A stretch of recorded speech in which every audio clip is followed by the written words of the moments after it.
Let's throw down in Old Town with K-Ran 1. Sets a bone-rattling screen and rim runs for the off-backboard jam.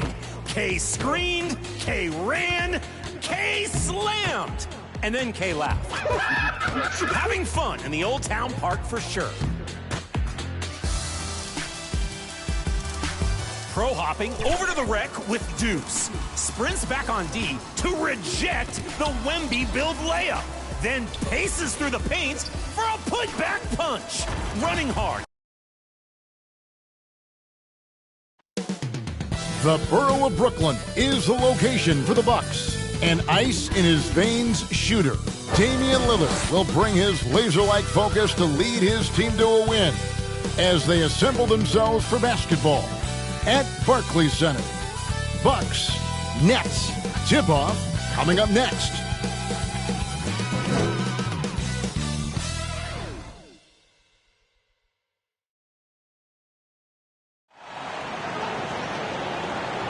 Hi everyone, we're coming to you live on 2K Sports, bringing you the NBA. Joined by Greg Anthony, Clark Kellogg, and David Aldridge, this is Kevin Harlan. And we'll be getting the inside story tonight. Shams Charania is joining us at the broadcast table. Shams, it is so great to have you by our side.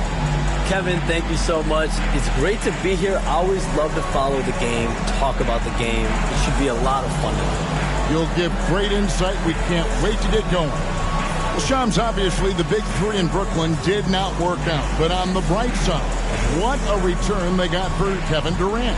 It was one of the biggest packages in NBA history. They got 4 first-round picks, a bunch of other pick swaps. And listen, losing Kevin Durant as well as Kyrie Irving, that definitely hurt the Nets. But their front office is very happy with the haul that they were able to get. And they can really build. And it's going to be fascinating, I think, Shams, to watch them build. First-time head coach and Jordi Fernandez, they know that they're building for the long haul and the long term. It's not just about one season in Brooklyn. They're trying to compete and have sustainable success. Here are the starters for Milwaukee. Middleton and Giannis, the tested forward pair. Damian Lillard out there with MP. And it's Lopez in at the center position. And for Brooklyn, the guard pair, Schroeder and Thomas. Down on the block, it's Johnson with Claxton. And it's Bogdanovich in at the 3 spot. And so the Milwaukee Bucks get the first points of the ballgame. Just 3 to shoot. Schroeder. And that one hits back iron. You know, Shams, back in 2023, Giannis Antetokounmpo agreed to a 3-year extension to stay in Milwaukee. It keeps him with the Bucks until, what, 2027, I think. Exactly, and it provides the Bucks with stability moving forward. And there was talk, if Giannis Antetokounmpo tests free agency in the summer of 2025, what does that hold for their future? But he commits. He made a strong statement in committing. But at the end of the day, Kevin, getting to the finals and winning another championship is the goal. And they thought, Shams, that Dame was going to be maybe that thing that triggered that, but it certainly didn't play out that way. Drew Holiday gets traded, and they clearly missed him. But with Damian Lillard and Giannis, you know you have a chance to at least compete for a championship. Here's Lillard following the three-pointer by Brooklyn. MP right side.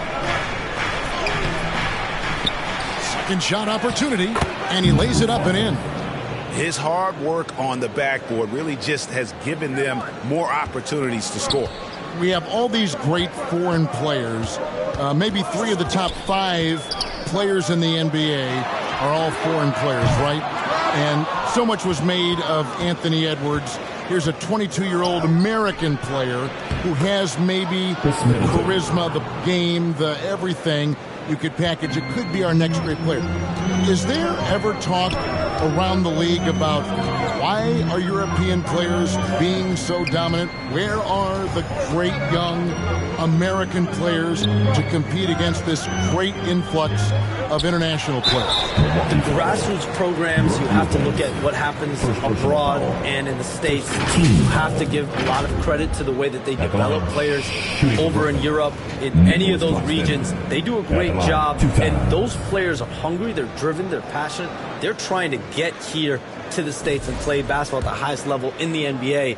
And you see at the amateur level, there can be a lot of fluidity, there can be a lot of flux, and players are given so much so soon in America. So to be able to have that chip on your shoulder, to have the passion, and to exude the confidence that Anthony Edwards has, the younger generation of players definitely have someone in Anthony Edwards to look up to.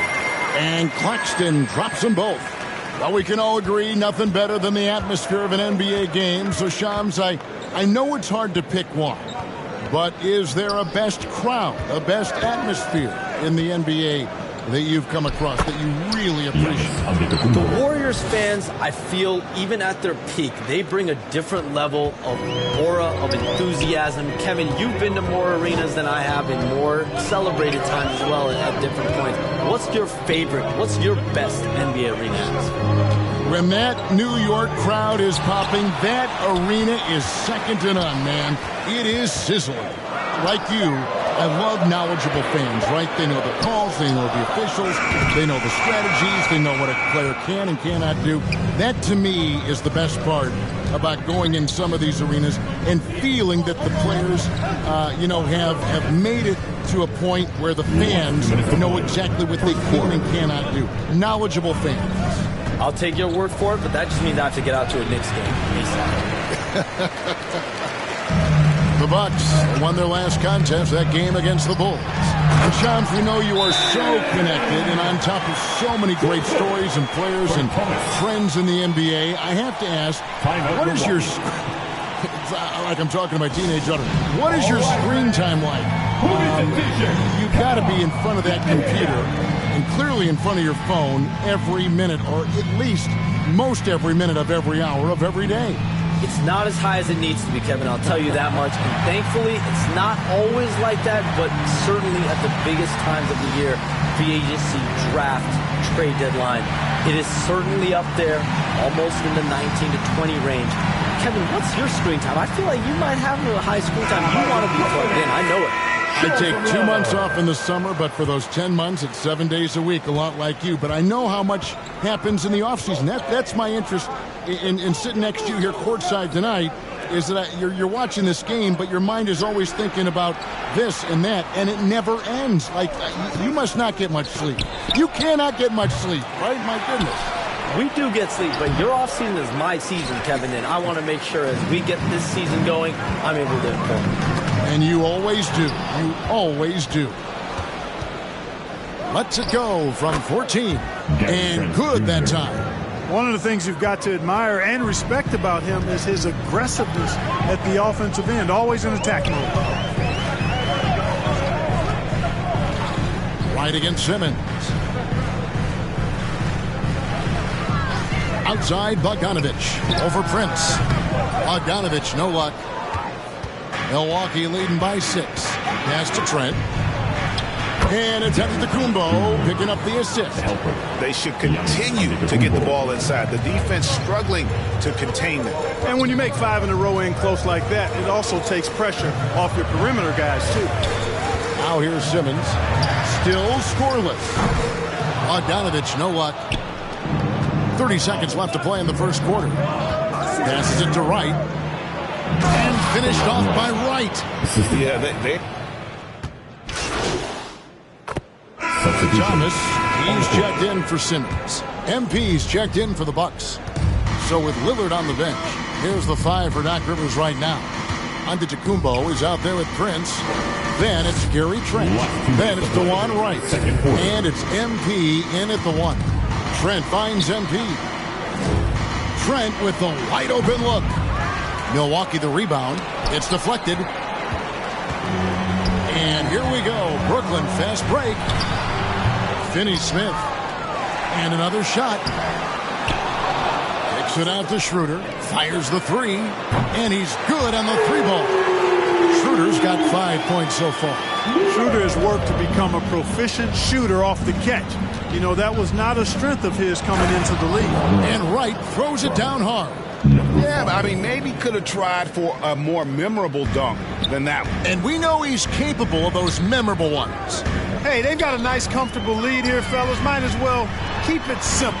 Do it a plain, simple one-hander, just like pound cake. And Shams, what an absolute delight it has been having you courtside with all of us tonight. Thank you so much for taking time to join us. It has been a true pleasure. thanks so much for the invite. I can't wait to do it again sometime. I'm honored. I'm privileged. Oh, we are going to hold you to that. Thank you again. Always so much fun to have Shams join us. No one with a better pulse on the NBA. Man, Shams is always the first guy to know about the big moves around the NBA. Love hearing what he has to say. And with an update from the sidelines, let's check in with David Aldridge. Kevin, thanks. The Bucks use their size defensively to great impact. Coach Doc Rivers said, we're not fast, we're long. So we get our fingertips on a lot of balls, and that slows fast teams down. Switching keeps guys in front of you, and the more size we can put in front of people, the better we can be. Kevin? Yeah, you followed this league for a long time. That sounds like a pretty good game plan. Thomas with the ball. Now right defending. Thomas feeling it out a bit. Looking to get back on track here. He can't hit that time. Defense made an impact right there. Definitely got him uncomfortable going up with him. Giannis Antetokounmpo. He's feeling it tonight and has been the driving force for the Milwaukee Bucks. He got into double digits for the quarter with 10 points total. We'll get right.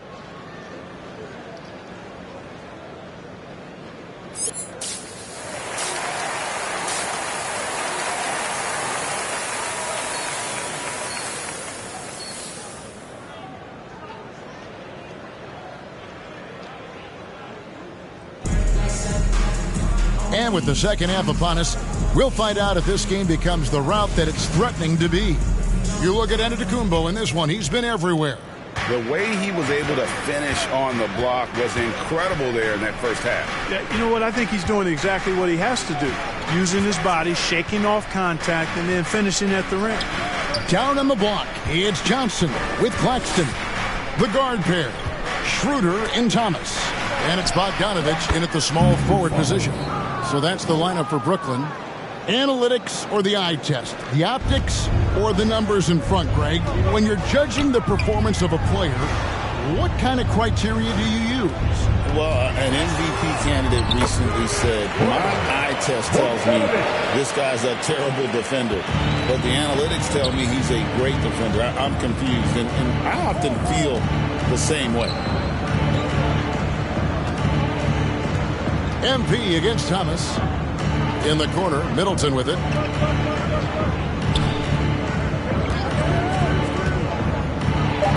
And the rejection by Claxton. It's Bogdanovich on the wing. That three off the mark. And not a night he's going to want to remember, just not really able to score the basketball. MP, it's hauled in by Thomas. Nets trail by 13. And we're just about a minute and a half into the third quarter of basketball. And the rebound goes to Lopez. Milwaukee's gone 3 of 6 tonight when they've let it fly from downtown. Cam Thomas was the 27th pick in the 2021 NBA Draft. GA. I think a lot of teams, wouldn't you agree, are regretting passing on him. Yeah, it's pretty hard to believe that he fell all the way to the end of the first round. Lots of teams would love to have a scorer like him on their roster. And the first timeout called of the game for Brooklyn. Since moving back to Brooklyn in 2012, the Nets, Greg, have won just 2 playoff series. Just think about the all-stars they've had. KG, Pierce, Durant, Kyrie, Harden. I could name more. The Nets just haven't been able to put it together.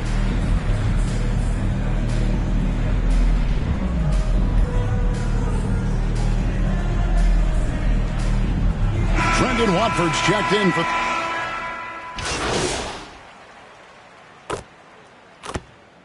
Substitution. 1 of 1 in the game so far from the line. And as for last season, he was a 74% shooter at the line.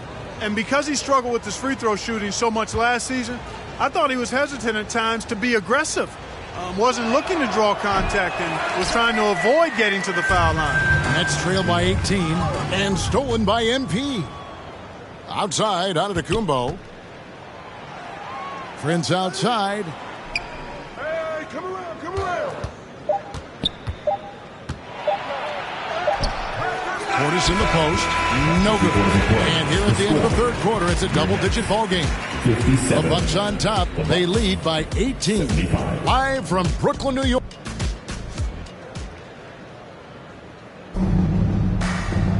And with the fourth quarter upon us, time is running out for this game to become competitive. Brooklyn's gone outside a lot tonight. 17 times, in fact. 7 of 17. So with Lillard on the bench, here's the 5 for Doc Rivers right now. Antetokounmpo and Portis man the post positions. Gary Trent is out there with MP.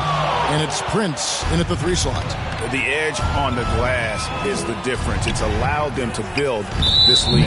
And really a reflection of their superior effort level to this point. It seems to me they've gone after this win a little bit more.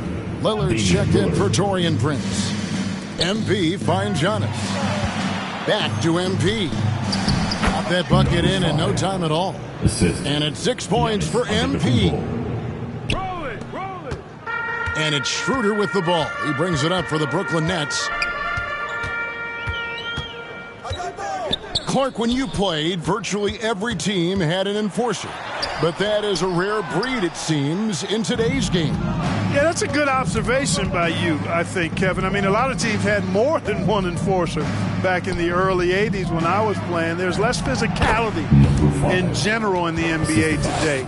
I think that's why you see fewer enforcers, and there's a much greater premium on skill level than the enforcement component that existed in the early 80s and maybe a little beyond that. Simmons passes to Sharp. Lillard comes with the double team. Simmons with it, and it's Trent picking him up. Clock at 4. Kicks it out to Schroeder. Lets it go with a 3. And the Nets miss again. Bucks leading by 22. Simmons inside. Antetokounmpo defending. Schroeder outside. Fires from deep. That's in there. Johnson with the assist. Johnson's got 4 assists now tonight. Well, you certainly can't fault him as the reason they're behind. He's been on target and on top of his game. MP, good. Man, have they been effective at getting the ball inside. I tell you, we're taking a look at some real deficiencies defensively. I mean, they've given up 5 straight good looks in the paint. Now a timeout call by Brooklyn. You look at Antetokounmpo really making a difference here. He's getting to the rack all game, and if they can't do a better job of keeping him out of the paint, they're in for a long night. And let's quickly check out the scoring breakdown here for the Bucks. You love how they've lived in the paint, making the defense just consistently have to collapse and still finding ways to convert. Boy, they showed no hesitation on the mid-range game as well. I thought that was really a big key for them. And Greg, 2 seasons ago, the Bucks ranked 1st in defensive rating. Last season, they dropped down to number 19. Yeah, shifting defensive schemes, coaching changes, also swapping Drew Holiday for Damian Lillard. But they can and should be better than 19. And it's time for an injury report. Let's check in with David Aldridge for an injury update on Chris Middleton. David? Well, guys, I was able to catch up with the Bucks head athletic trainer. He's got an injury to his elbow, specifically his elbow joint, and it looks like it's a pinched nerve. At such an early point of the season, it's a tough time to lose him. It's disappointing for everyone. Guys? Thanks for the status report there, David. At least we now know, Greg, how he's doing. Yeah, when you talk injury, the unknown factor is always a difficult thing to deal with. And, you know, for him, just watching his teammates unable to contribute, that's really a helpless feeling. Yeah, coach's pet peeve there, no box out. Those are free points you're giving away. You got to work harder on the glass. Lillard with it. Picked up by Claxton. Count it. And so it's going to end up in the record books as a blowout, a dominating performance for Milwaukee. And this was one that never really was in doubt, I thought, an all-around dominant performance. And you kind of thought that maybe even going into the game. Yeah, there was a sense of that, and man, they just pretty much blew them right out of the water. A clinic was put on display here today. And every win important. And this one will go down as win number 3. And they'll take the win tonight, setting the tone in the first matchup of this 4-game season series. And it will be a fight. When you see an opponent that many times, it's inevitable that those games take on a little extra added meaning for the players. And one of the key components to this victory, if not the biggest, was the incredible performance for Giannis Antetokounmpo.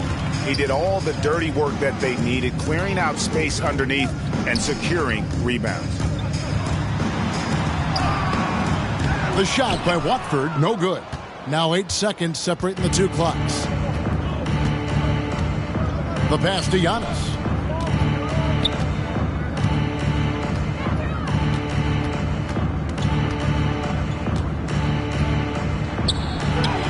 Laid in with a nice touch off the glass. They just blocked out the noise, kept on grinding, and this is their reward. Boy, a fantastic performance. And I tell you something, I mean, you get roadkill, that's always a challenge in the NBA, no matter what. And they got it done. Johnson down low. And slam dunk by Watford. And the second chance becomes a dunk. We could feel over here. GA, such a good, aggressive play in the paint. Guys, it's all about persistence on the offensive glass. You just can't ever give up on a play. And so it's the Bucks taking care of business in this one. This one was over well before the final buzzer. The fans were waiting for something to get excited about, Greg, but they never got it. They sure didn't. I mean, they just rolled to this win. They made it look really easy. What an efficient performance at both ends. Well, folks, that's going to do it for now. For David Aldridge, Greg Anthony, and Clark Kellogg, this is Kevin Harlan saying thanks for being with us. So long, everyone.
It's going in!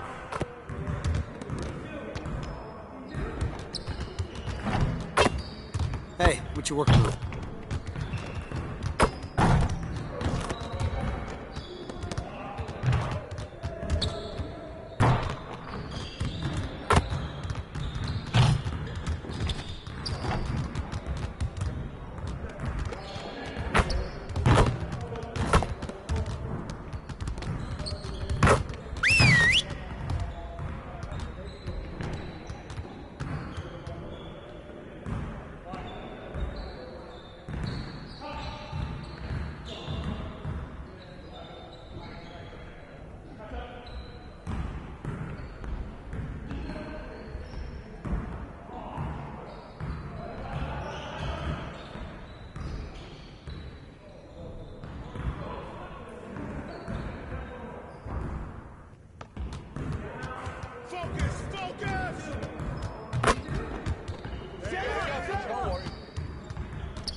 got it. You got it. Come on. We're here. We're here.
Let's get to work.